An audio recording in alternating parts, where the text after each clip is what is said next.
सभी चीज़ों को मद्देनज़र रखते हुए बजट का पूर्ण रूप धारण हुआ है। मैं बधाई देना चाहता हूं वित्त मंत्री जी को और प्रधानमंत्री जी के नेतृत्व में भारत इस विकास के पथ पे चलेगा। ये शेयर बाजार में देखिए, बीएसई सेंसेक्स एक कंटिन्यूम है। अगर आप देखेंगे कि पिछले साल से आज तक 20,000 पॉइंट्स ऊपर बाजार चला गया है। हमारी आर्थिक विकास 8.2% तक पहुंची है, जो विश्व में एक रिकॉर्ड धारण किया है। भारत की विकास और प्रगति, जहां एक तरफ आर्थिक विकास बढ़ रही है, वहां महंगाई पूरे विश्व से सबसे कम है। हर एक क्षेत्र में अधोसंरचना में बढ़ोतरी हो रही है।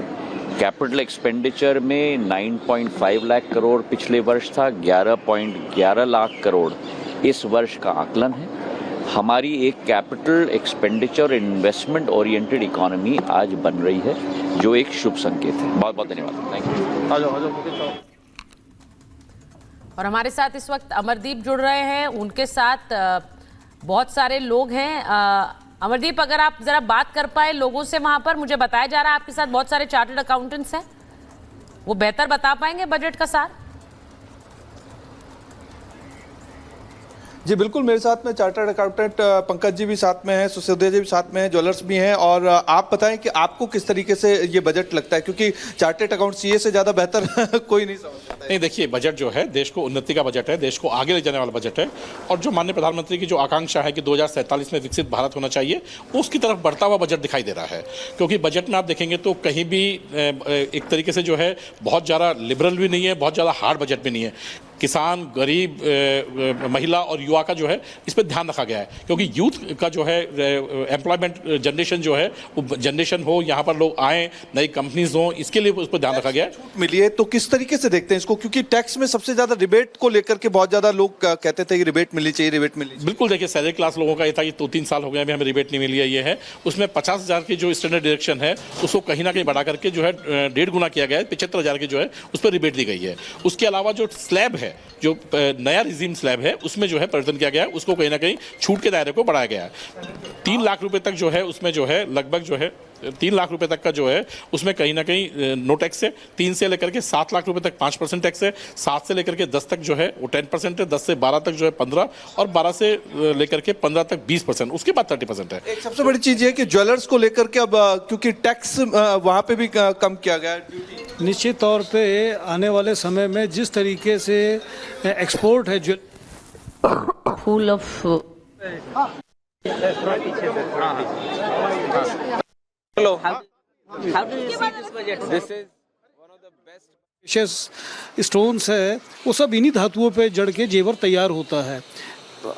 इंटरनेशनल मार्केट ज्वेलरी का कारोबार है, आपको जयपुर में सबसे ज्यादा ज्वेलर्स है, तो आपको क्या लगता है कितना बड़ा बेनिफिट मिलने वाला है? बहुत बड़ा बेनिफिट मिलेगा। आज 6% अगर सोने के अंदर रिबेट, जिसमें 100-200 रुपए के ऊपर नीचे के अंदर करोड़ों लाखों रुपए का नुकसान है, नफा होता है जनरली, लेकिन 6% अगर एक्साइज ड्यूटी के अंदर अगर रिबेट मिलती है तो ये सारे 2 करोड़ की देश की जनता प्रत्यक्ष अप्रत्यक्ष रूप से इस ज्वेलरी इंडस्ट्री से जुड़ी हुई है।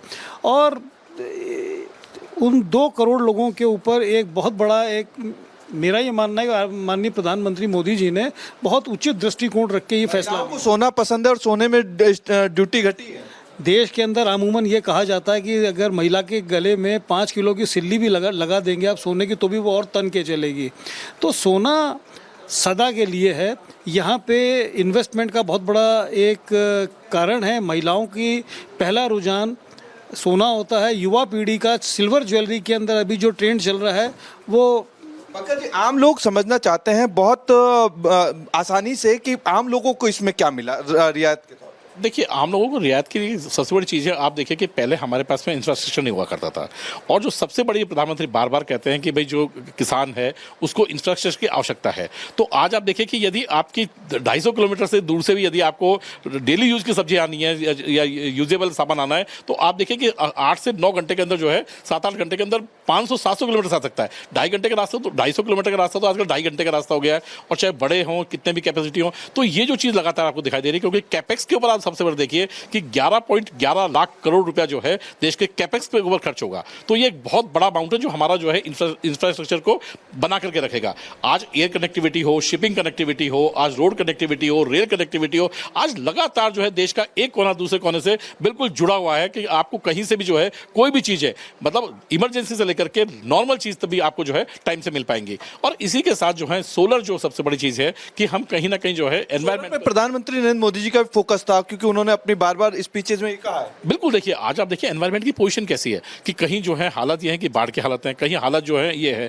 और बहुत ज्यादा सबसे बड़ी चीज है कि क्लाइमेट चेंज का इतना फर्क है कि हर एक देशों में जो है क्लाइमेट डिफरेंसेस आ रहे हैं, टेम्परेचर 50 से ऊपर जा रहा है। तो कहीं ना कहीं इन चीजों को हमें कहीं ध्यान रखना पड़ेगा। हमारे उस पे साथ जो है राघवेंद्र भी जुड़े हुए हैं, उनके साथ कई लोग इस वक्त हैं बनारस में। इस वक्त वो हमारे साथ बनारस से जुड़े हुए हैं। शिखा का भी रुख करेंगे क्योंकि वो गृहिणियों के बीच में मौजूद हैं और गृहिणियों के लिए कहते हैं ना कि किचन का बजट अगर सही रहे तो पूरा घर का बजट सही रहता है। और वहां तो उनके लिए एक बोनस और मिल गया कि गहने सस्ते हो गए। लेकिन हम आएंगे शिखा आपके पास, पहले हम जरा रुख करते हैं राघवेंद्र का। राघवेंद्र, आप जिन लोगों के बीच इस वक्त बैठे हुए हैं वो इस बजट को किस तरह से देख रहे हैं? उनको लग रहा है कि ये उनके लिए फायदे का सौदा होने वाला है? बिल्कुल, देखिए हमारे साथ बनारस और काशी के वासी बैठे हैं और यहाँ पर एक बहुत ही प्रसिद्ध दुकान है पप्पू की चाय, उसी पर बैठे हैं। जानते हैं सर, ये जो बजट आया है, केंद्रीय बजट जो आया है, यानी मोदी सरकार के तीसरे टर्म का पहला बजट, कैसा आप देख रहे हैं बजट पे? काशी वासी तो प्रसन्न है कि हमारे प्रधानमंत्री जी यहाँ से जीत के तीसरी बार प्रधानमंत्री है और आज पहला बजट आया है इस सरकार का। निश्चित तौर पे हम ये कह सकते हैं कि यह मध्यम वर्गीय और अंतिम आदमी के विकास का बजट है। निश्चित तौर पे किसान से लेकर नौजवान तक राहत में है, इसमें कोई दो राय नहीं है। सभी वर्गों के लिए है। क्या कहेंगे सर, क्या नाम है? अरविंद योगी। क्या कहेंगे, आज बजट पेश हुआ है मोदी तीसरे कार्यकाल का?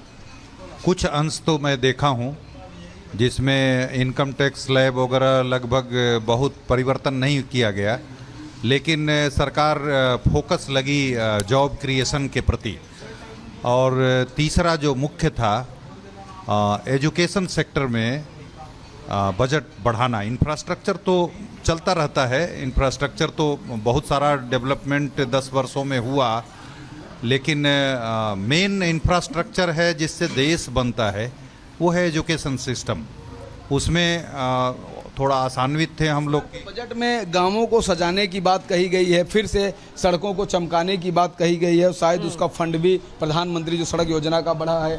हमारे साथ आप यूपी में हैं राघवेंद्र, लेकिन यहाँ धर्मेंद्र जी को लग रहा है यूपी को बहुत कुछ मिला नहीं है, तो वहां से जो आवाजें आ रही है वो धर्मेंद्र जी भी सुन रहे हैं। लेकिन अभी मैं शिखा के पास जा रही हूँ। शिखा, आपके पास जो महिलाएं हैं, सुबह से आप उनके साथ बात कर रही हैं, ये बताइए जो इनकम टैक्स स्लैब में बदलाव हुए हैं उससे सीधा फायदा उन लोगों को पड़ेगा जो सैलरीड हैं, जो कमाते हैं और खाते हैं। ऐसे में क्या कह रही हैं वो महिलाएं, इसको कैसे देखती हैं? बिल्कुल सुचरिता, यहाँ पर जो गृहिणी है, महिलाएं हैं, सुबह से वो बता रही हैं कि वो अपने बजट में इस बार क्या चाहती थी और उनसे मैं बात करना चाहती हूँ। देखिए, सैलरीड जो लोग हैं उनके लिए भी जो बदलाव हुआ है टैक्स में, उसको देखो, सैलरीड जो लोग हैं उनको पहले उनका 75,000 डिडक्ट होता था, अब 50,000 का कर दिया गया है। उनके लिए बेनिफिट है, जॉब अपॉर्चुनिटीज़ प्रोवाइड करवाई जाएंगी क्योंकि इंफ्रास्ट्रक्चर के लिए बजट पास हुआ है। जगह जगह पुल और डैम्स बनाए जाएंगे, उसमें लोगों को जॉब मिलेगा। और दूसरा कि जो हेल्थ है उसके ऊपर भी फोकस किया गया है। कैंसर की दवाई सस्ती कर दी गई है, कैंसर का ट्रीटमेंट सस्ता कर दिया गया है। और सबसे इम्पोर्टेंट जो गोल्ड है, हाँ, मैं और गोल्ड की बात करना चाहूँ तो गोल्ड भी सस्ता कर दिया गया है। आई थिंक, मुझे लगता है कि निर्मला जी ने हमारी बात सुन ली है। सुबह जो हम बोल रहे थे वो निर्मला जी तक पहुँच गया है और उन्होंने गोल्ड की तरफ, महिलाओं के लिए जो गोल्ड सबसे ज़्यादा ज़रूरी है, उस पर फोकस किया है। बिल्कुल, आप क्या कहेंगी, क्या कहना चाहिए? मैं तो यही कहूँगी, बस टैक्स के बारे में बोलना चाहती थी, बट टैक्स का वही है, पिछले साल जैसे हुआ था, टैक्स में रिबेट मिली है। फिर अभी बिहार के लिए काफ़ी कुछ मिला है। अच्छी बात। मैंने भी एक पॉइंट रखा था मॉर्निंग में कि जो जैसे कि हम अच्छे निवेश जो हमारी योजनाएं चलें, तो एक योजना भी उनमें से एक चलाई गई है। कैंसर की दवाइयाँ सस्ती हुई हैं, सैनफॉल सस्ते हुए हैं, और बहुत अच्छी अच्छी जैसे निवेश के लिए भी थोड़ी स्कीम्स आ गई हैं। और जो मंदिर की जो बात की है कि काशी विश्वनाथ की तरह भी अदर मंदिर को भी बहुत अच्छे से बिल्डअप किया जाएगा, लोगों को रोज़गार मिलेगा, वहाँ पे होटल्स खुलेंगे, रेस्टोरेंट्स खुलेंगे। कोई भी है, कोई भी चीज़ डेवलप होती है तो ऑब्वियस लोगों को रोज़गार तो मिलता ही है। तो ये चीज़ तो मुझे पॉजिटिव लगी है। रोजगार के लिए तो बहुत अच्छा प्लान। आप क्या कहेंगे, आप सेटिस्फाइड हैं? हाँ, बस सेटिस्फाइड हैं हम भी, सही है। जी, क्या कहेंगे?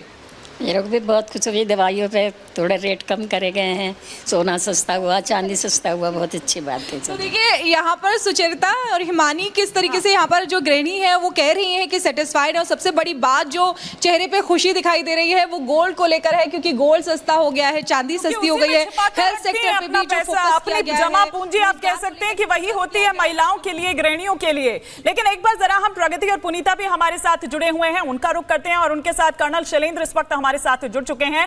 और प्रगति और पुनीता, कर्नल शैलेंद्र किस तरह से देख रहे हैं इसको? रक्षा क्षेत्र की अगर हम बात करें तो वो क्या देख रहे हैं कि उनको मन मुताबिक मिला, जो वो एक्सपेक्ट कर रहे थे वैसा ही कुछ मिला?